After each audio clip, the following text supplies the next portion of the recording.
Good morning વિદ્યાર્થી મિત્રો।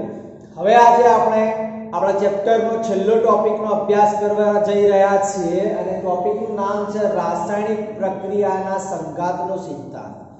મતલબ કે રાસાયણિક પ્રક્રિયાઓ થવા માટે પ્રક્રિયકના અણુઓ વચ્ચે સંઘાત થવો જરૂરી છે। સંઘાત એટલે કે અથડામણ। ફરીથી રિપીટ કરું છું, આપણા ચેપ્ટરનો છેલ્લો ટોપિક છે રાસાયણિક પ્રક્રિયા માટે સંઘાતનો સિદ્ધાંત અને સંઘાત એટલે કે અથડામણ। તો કે કોઈ પણ પ્રક્રિયા થવા માટે પ્રક્રિયકના અણુઓ વચ્ચે સંઘાત થવો જરૂરી છે। સંઘાત એટલે કે અથડામણ। તો આપણે જોઈશું બેટા કે રાસાયણિક પ્રક્રિયાના સંઘાતના સિદ્ધાંતમાં શું આપેલું છે। તો પહેલો મુદ્દો છે 1 માર્ક્સના એમસીક્યુ માટે કે રાસાયણિક પ્રક્રિયાનો સંઘાતનો સિદ્ધાંત સમજાવ્યો કોણે? તો કે 1916 થી લઈને 1918 દરમિયાન મેક્સ ટોટ્રસ અને વિલિયમ લુઈસ નામના વૈજ્ઞાનિકે રાસાયણિક પ્રક્રિયાના સંઘાતનો સિદ્ધાંત સમજાવ્યો છે। 1916 થી 1918 દરમિયાન એમને રાસાયણિક પ્રક્રિયાના સંઘાતનો સિદ્ધાંત આપ્યો છે। કયા વૈજ્ઞાનિકે? મેક્સ ટોટ્રસ અને વિલિયમ લુઈસ નામના વૈજ્ઞાનિકે। 1 માર્ક્સનો એમસીક્યુ છે, ધ્યાન રાખજો। રાસાયણિક પ્રક્રિયાનો જે સંઘાતનો સિદ્ધાંત છે બેટા એ વાયુઓની ગતિ ઊર્જા પર આધારિત છે। એ વાયુઓની ગતિ ઊર્જા પર આધારિત પણ છે। ત્યારબાદ સંઘાતનો સિદ્ધાંત શું છે અને એને કેવી રીતે એને રજૂ કર્યો છે મેક્સ ટોટ્રસ અને વિલિયમ લુઈસે? તો એ લોકોએ શું કીધું? તો કે પ્રક્રિયકના જે અણુઓ હોય ને એ પ્રક્રિયકના અણુઓને એક સખત ગોળા તરીકે તમારે સ્વીકારી લેવાના। પ્રક્રિયકના જે અણુઓ છે ધારો કે A અને B, તો આ પ્રક્રિયકના અણુઓને સખત ગોળા તરીકે તમારે સ્વીકારી લેવાના। હવે આ જે પ્રક્રિયકના અણુઓ છે આ પ્રક્રિયકના અણુઓને તમે સખત ગોળા તરીકે સ્વીકાર્યા છે। હવે આ અણુઓ એકબીજા સાથે અથડાશે અને અથડાશે એટલે કે પ્રક્રિયા થવા માટે અભિધારણા કરે છે। પ્રક્રિયા થવા માટે શું કરે છે? અભિધારણા કરે છે। એટલે કે પ્રક્રિયકના અણુઓને સખત ગોળા તરીકે સ્વીકારી લેવાના। આ પ્રક્રિયકના અણુઓ જે છે એ એકબીજા સાથે અથડાશે અને અથડાશે તો જ તમને પ્રક્રિયા થશે અને પ્રક્રિયા થશે એટલે નિપજ મળશે, બાકી નિપજ મળે નહીં। આ યાદ રાખજો બેટા। હવે ત્યારબાદ 1 માર્ક્સની વ્યાખ્યા છે સંઘાત આવૃત્તિ। કોને કહેવાય? તો કે પ્રતિ સેકન્ડે પ્રતિ એકમ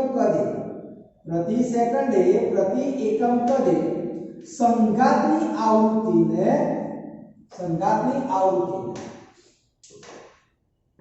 પ્રતિ સેકન્ડે પ્રતિ એકમ કદે સંઘાત એટલે કે અથડામણ જે થાય છે એ અથડામણની સંખ્યાને એટલે કે પ્રતિ સેકન્ડે પ્રતિ એકમ કદે સંઘાતની સંખ્યાને સંઘાતની આવૃત્તિ કહે છે, એટલે કે સંઘાત આવૃત્તિ કહે છે। સંઘાતની સંખ્યા યાદ રાખજો બેટા। સંઘાતની સંખ્યા અથવા તો સંઘાતની આવૃત્તિ જેને કહેવાય સંઘાત આવૃત્તિ। ફરીથી રિપીટ કરું છું, પ્રતિ સેકન્ડે પ્રતિ એકમ કદે સંઘાતની સંખ્યાને સંઘાત આવૃત્તિ કહે છે। આ યાદ રાખજો। હવે સંઘાત આવૃત્તિ જે છે એ સંઘાત આવૃત્તિ એટલે કે સંઘાતની સંખ્યા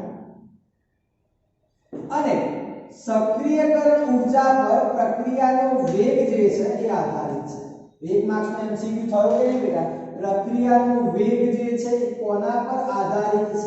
તો કે પ્રક્રિયાનો વેગ જે છે એ સંઘાત સંખ્યા એટલે કે સંઘાત આવૃત્તિ અને સક્રિયકરણ ઊર્જા પર આધારિત છે।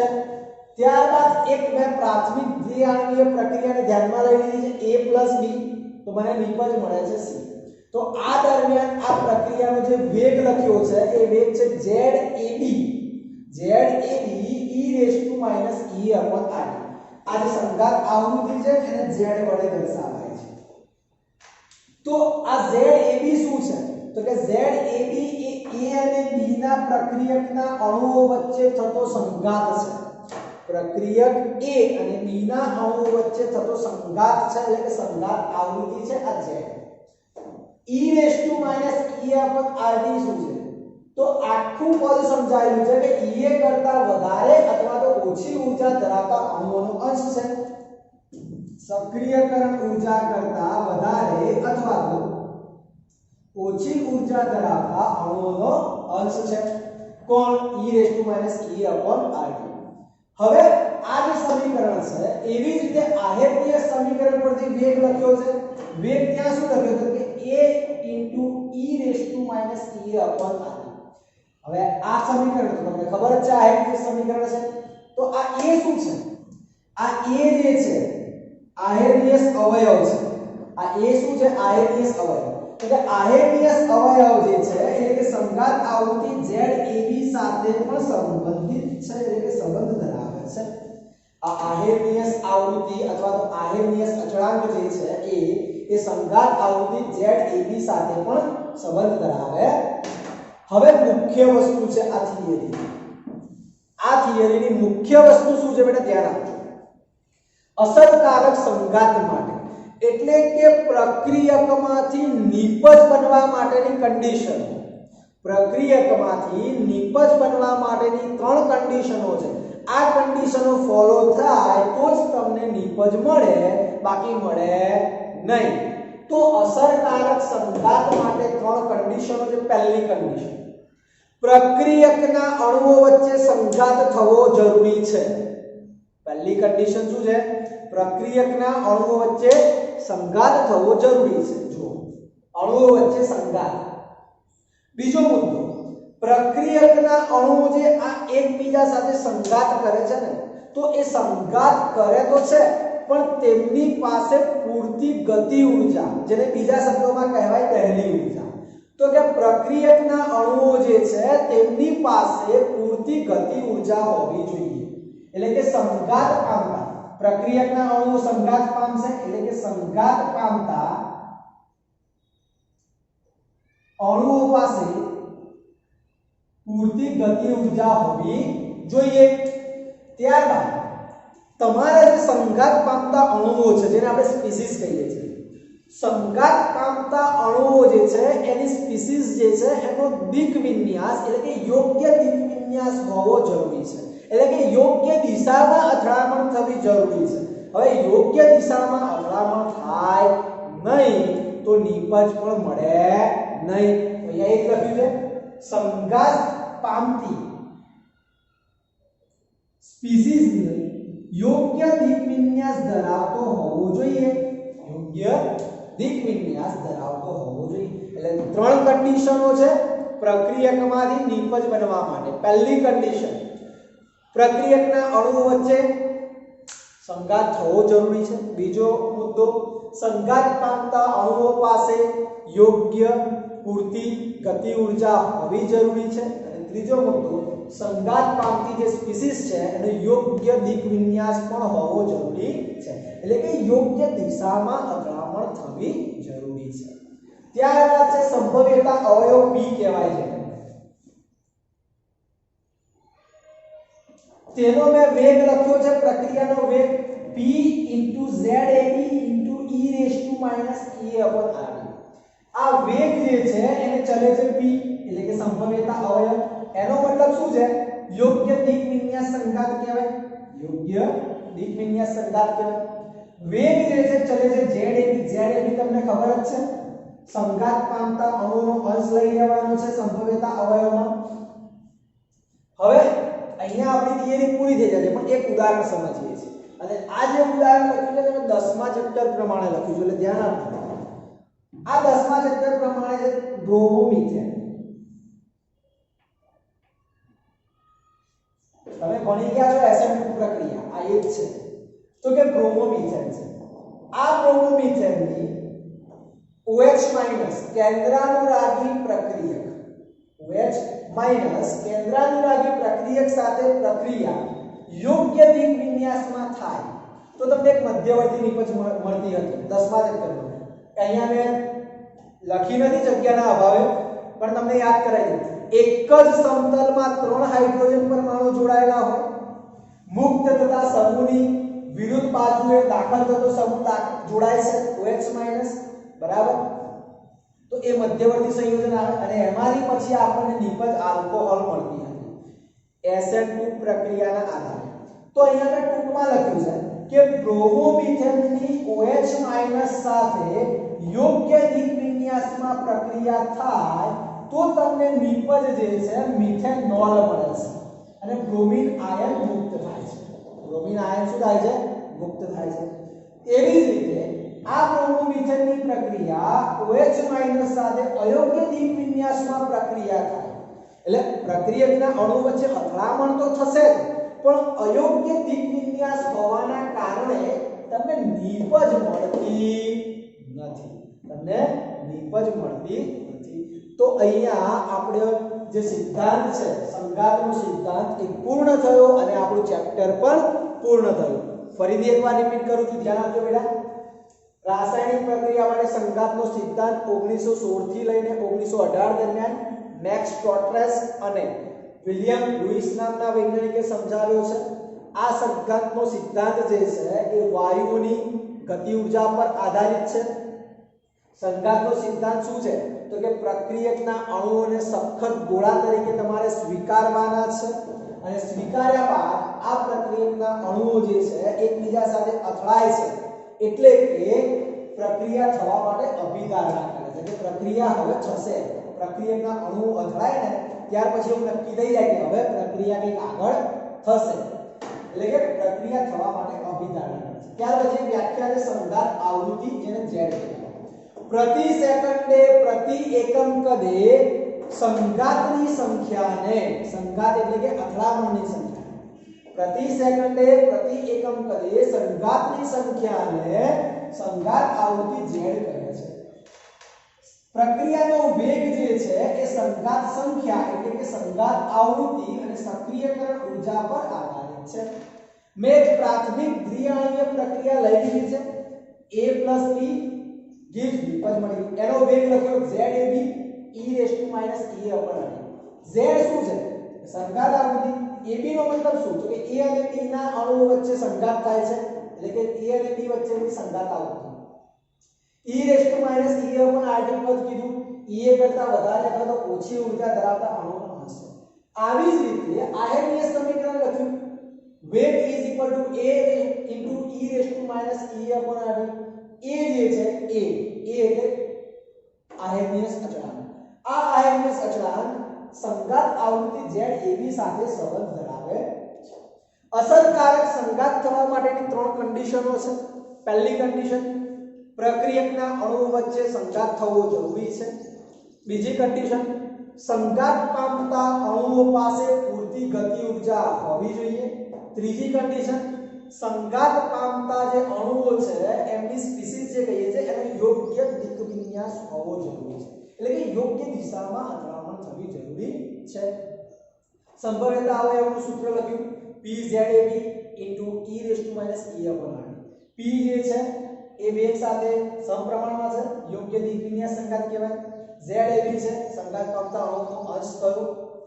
ત્યારબાદ એક ઉદાહરણ લખ્યું છે કે બ્રોમોમિથેનની પ્રક્રિયા OH- સાથે યોગ્ય દિક વિન્યાસ સાથે થાય તો તમને નિપજ મળી જશે મિથેનોલ. પરંતુ અયોગ્ય દિક વિન્યાસમાં પ્રક્રિયા થશે તો નિપજ મળતી નથી. તો અહીંયા આપણું ચેપ્ટર પૂર્ણ થયું અને હવે આપણે નેક્સ્ટ લેક્ચરમાં આ ચેપ્ટરના જે એક્ઝામ્પલ છે એનો અભ્યાસ કરીશું.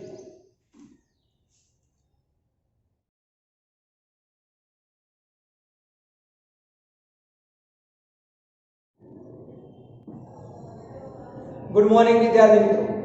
હવે આજે આપણે એક્ઝામ્પલ નંબર 4.9 અને કેટલાક લખાણ સંબંધિત એક્ઝામ્પલોનો અભ્યાસ કરીશું. તો અહીંયા ઉદાહરણ નંબર 4.9 જે છે બેટા એની રકમ મેં લખી નથી પણ રકમ પરથી જે ફોર્મેટ બનાવ્યું છે એ ફોર્મેટ ઉપરથી તમને રકમ દઉં છું. તો કોઈ એક પ્રક્રિયા છે એ પ્રક્રિયાના T1 તાપમાન એટલે કે 500 કેલ્વિન તાપમાને વેગ અચળાંક K1 આપી દીધો છે 0.02 સેકન્ડ દિવસ અને 700 કેલ્વિન તાપમાને વેગ અચળાંક K2 આપે છે 0.07 સેકન્ડ દિવસ. તો તમારે આ રાસાયણિક પ્રક્રિયા દરમિયાન સક્રિયકરણ ઊર્જા અને આહેનિયસ અચળાંક એટલે કે A સક્રિયકરણ ઊર્જા અને આહેનિયસ અચળાંક A શોધવાનું છે આ રાસાયણિક પ્રક્રિયા દરમિયાન તમારે R ની કિંમત જે છે વાયુ અચળાંક એ 8.314 જૂલ ઇન્ટુ કેલ્વિન પર મોલ લેવાના છે તો હવે તમને એક વસ્તુ તો ખ્યાલ આવી જાય T1 આપેલો છે T2 આપેલો છે K1 અને K2 પણ આપેલા છે તો તમારે EA શોધવાનું છે સક્રિયકરણ ઊર્જા તો આપણી જોડે એક સૂત્ર હતું વેગ અચળાંક પર તાપમાનની અસરનું log K2/K1 EA upon 2.3038 કૌંસમાં 1/T1 - 1/T2 હવે આપણે આ સૂત્રની અંદર કિંમતો મૂકવાની છે K2 ની કિંમત કેટલી એટલે 0.07 મૂકી દીધી log 0.07 K1 ની કિંમત કેટલી એટલે 0.02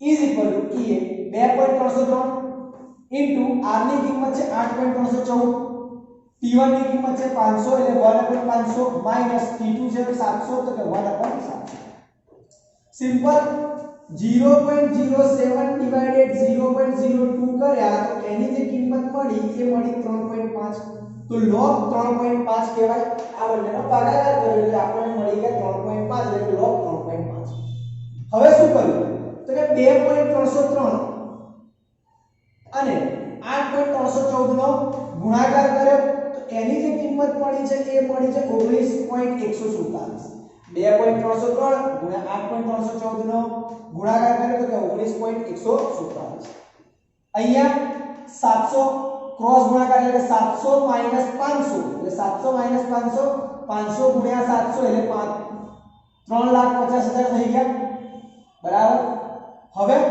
700 માંથી 500 ગયા 200 વધ્યા નીચે 3,50,000 તો 0 0 કટ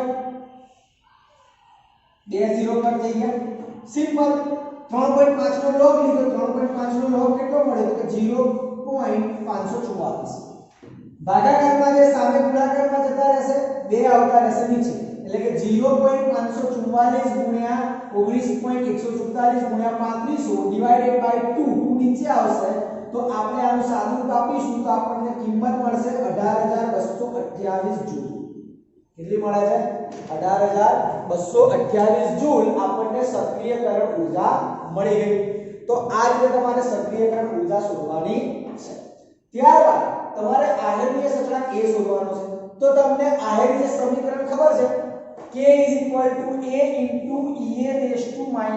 EA-EA/RT તો આ A શોધવા માટે આયનીય અચળાંક શોધવા માટે મેં T1 તાપમાન લીધું અને K1 વેગ અચળાંક લીધો અથવા તો તમે T2 તાપમાન લઈ શકો છો તો K2 વેગ અચળાંક લેવાનો બંનેમાંથી કોઈ પણ લઈ શકો હવે આને log આપી દીધા તો log પહેલા ln માં ફેરવવા પડે થિયરી ભણી ગયા છો પહેલા ln માં ફેરવવા પડે ln માં ફેરવ્યા બાદ log માં કન્વર્ટ કરવા પડે એટલે log માં કન્વર્ટ કરો એટલે 2.303 આવશે પછી 2.303 વડે ભાગવા પડે બધું જ કરવું પડે જે તમે થિયરીમાં ભણી ચૂક્યા છો તો અહીંયા આ જે સમીકરણ છે એને log માં કન્વર્ટ કર્યું છે તો log માં કન્વર્ટ કરતા મને આ રીતનું સમીકરણ મળે છે જે તમે થિયરીમાં ભણી ચૂક્યા છો log k is equal to log a minus EA upon 2.303 RT એટલે જ્યારે તમને આહેનિયસ અચળાંક A શોધવાનું કે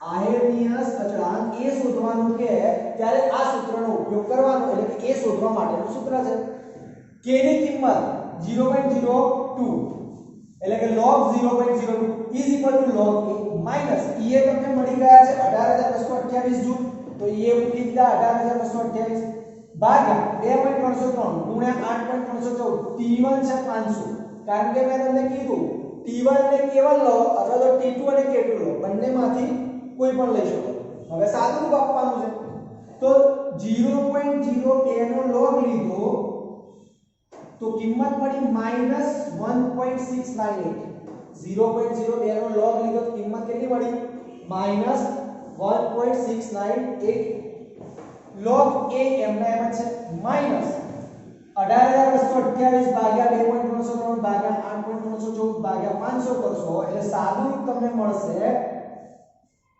1.900 કેટલું મળશે બેટા 1.900 હવે આ માઈનસ છે, આ બાજુ આવશે પ્લસ થશે, તો સાદું રૂપ આપી દો તો log a ની કિંમત કેટલી મળે? 0.205. હવે આ log છે, મારે તો a શોધવાનું છે, IMS અચળાંક a શોધવાનો છે, log a નથી શોધવાનો. a શોધવો છે તો log ને ઓલી બાજુ આપું તો એન્ટી log થઈ જાય, log ને ઓલી બાજુ કન્વર્ટ કરું તો એન્ટી log થઈ જશે. તો a ની કિંમત મળે a એન્ટી log 0.205. એટલે તમારે 0.205 નો એન્ટી log લેવાનો એટલે એની કિંમત તમને મળી જશે 1.61. તો તમને IMS અચળાંક a ની કિંમત કેટલી મળી ગઈ બેટા? 1.61. બહુ સિમ્પલ ઉદાહરણ છે. રકમ પરથી તમને T1 T2 આપેલા છે, T1 T2 આપેલા છે એટલે તમને આઈડિયા આવી જાય કે કયા સૂત્રનો ઉપયોગ કરવાનો છે. a શોધવો હોય તો e પહેલા શોધવો પડે, કારણ કે આ સૂત્રની અંદર e જરૂરી છે. એટલે પહેલા આપણે e શોધી નાખીએ, આ સૂત્ર પરથી e મળી જાય, પછી આ સૂત્રની અંદર e ની કિંમત મૂકી દઈશું એટલે a મળી જશે. તો એક્ઝામ્પલમાં તમને ખ્યાલ આવી ગયો છે. હવે આપણે લખાણ સંબંધિત કેટલાક એક્ઝામ્પલનો અભ્યાસ કરીશું.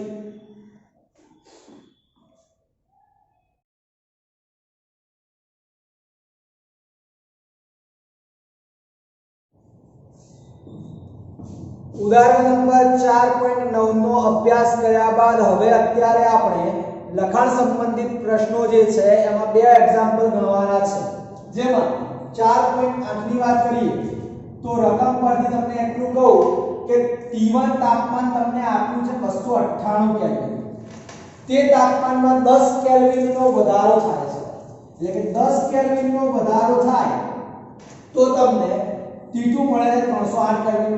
આ દરમિયાન પ્રક્રિયાનો વેગ અચળાંક જે છે બમણો થાય છે, એટલે તમારે શરૂઆતનો વેગ ધારી લેવો પડે x. તો બમણો થાય એટલે શું કહેવાય? 2x કહેવાય. તો આ પ્રક્રિયા દરમિયાન તમારે r ની કિંમત લેવાની છે 8.314 joule into kelvin inverse into mall inverse. હવે તમે સૂત્ર જાણો છો કે સૂત્ર શું છે? તો કે log k2/k1 is equal to EA upon 2.303 r કૌંસમાં 1/t1 minus 1/t2. બધી જ કિંમતો મૂકી દઈએ આપણે તો k2 ની કિંમત કેટલી છે? તો કે 2x. k1 ની કિંમત કેટલી? તો કે x. EA તો આપણે શોધવાનું છે બેટા. r ની કિંમત કેટલી છે? તો કે 8.314. t1 કેટલા? 298. t2 કેટલા? 308.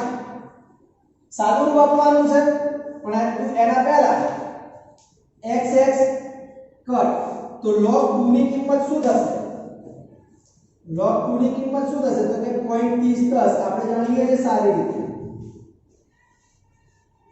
એ 2.303 ગુણ્યા 8.314.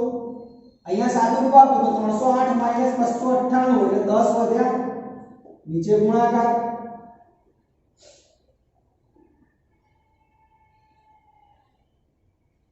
હવે EA ને સૂત્ર કરતા બનાવી દઈએ.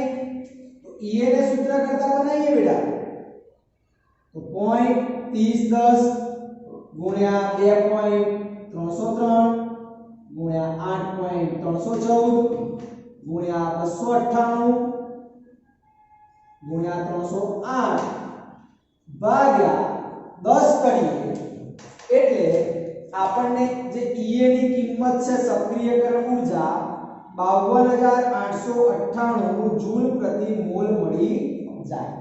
જો તમારે કિલો જૂલમાં લખવી છે તો 52.898 કિલો જૂલ પ્રતિ મોલ તમને જવાબ મળે.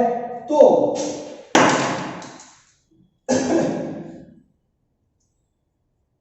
સક્રિયકરણ ઊર્જા તમને અહીંયા મળી ગઈ. તો આ બધાનું સાદું રૂપ આપતા તમને જવાબ કેટલો મળે? 52898 જૂલ પ્રતિ મોલ. ત્યારબાદ લખાણ સંબંધિત પ્રશ્નમાં એક પ્રક્રિયા આપેલી છે. આ પ્રક્રિયાની અંદર સક્રિયકરણ ઊર્જા આપી દીધી છે 209.5 કિલો જૂલ પ્રતિ મોલ. તમારે અણુનો અંશ શોધવાનો છે x. કેટલો શોધવાનો છે? અણુનો અંશ x. x કોને કહેવાય? તો k/a છે. x કેટલો છે? k/a. અહીંયા તમને રકમમાં એક ભૂલ છે નાની એવી. અહીંયા રકમમાં ભૂલ એ છે કે તાપમાન આપ્યું નથી. તમારે તાપમાન લેવાનું છે 581 કેલ્વિન. તાપમાન કેટલું લેવાનું છે? 581 કેલ્વિન. તો તમને આહેલી સમીકરણનું સૂત્ર ખબર છે, k a * e-EA/RT. શું કરું છું? k ની નીચે a લઈ જાઉં, e⁻ e/RT. k / a બરાબર શું છે? અણુનો અંશ x. તો હું k / a બરાબર શું કહી દઉં? x કહી દઉં -e⁻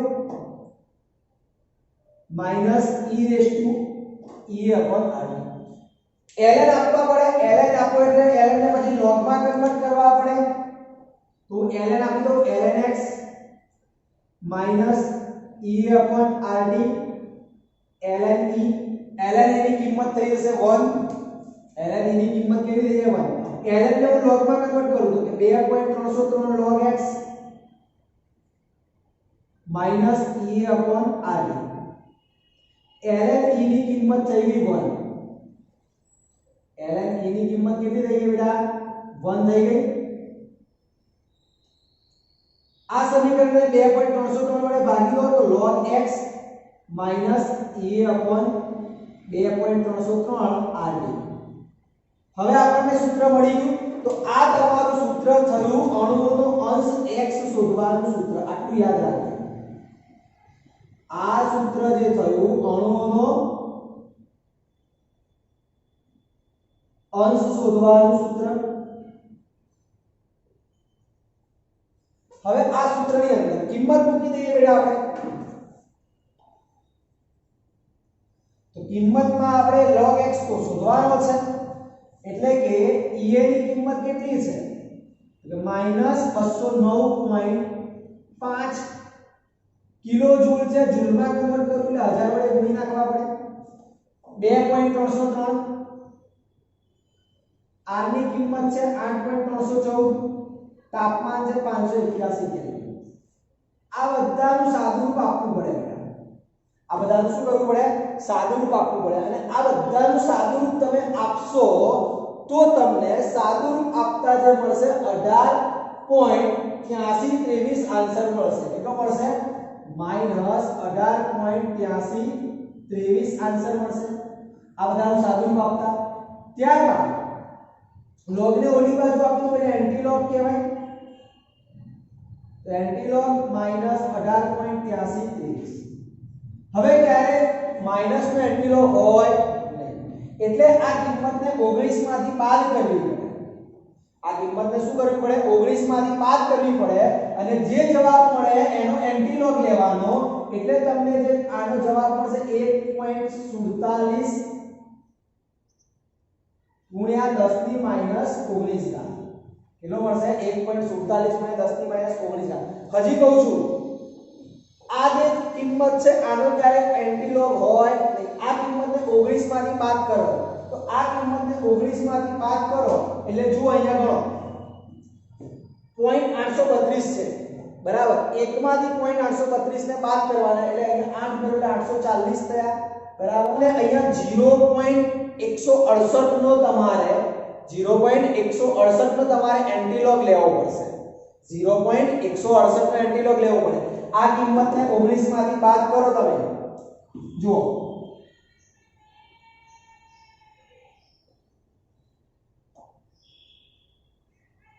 10 માંથી 2 ગયા 8, 9 માંથી 3 ગયા 6, 9 માંથી 8 ગયા 1, અહીંયા 0 બરાબર.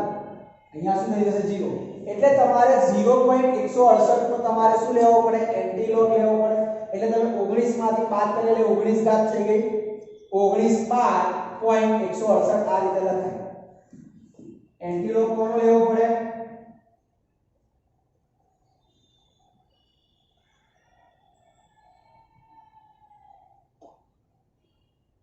આ રીતે.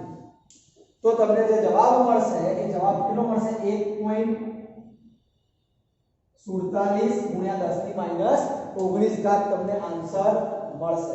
તો અહીંયા તમને અણુનો અંશ x મળી ગયો. તો આ થયા આપણા એક્ઝામ્પલ. તમને અહીંયા સુધી ખ્યાલ આવી ગયો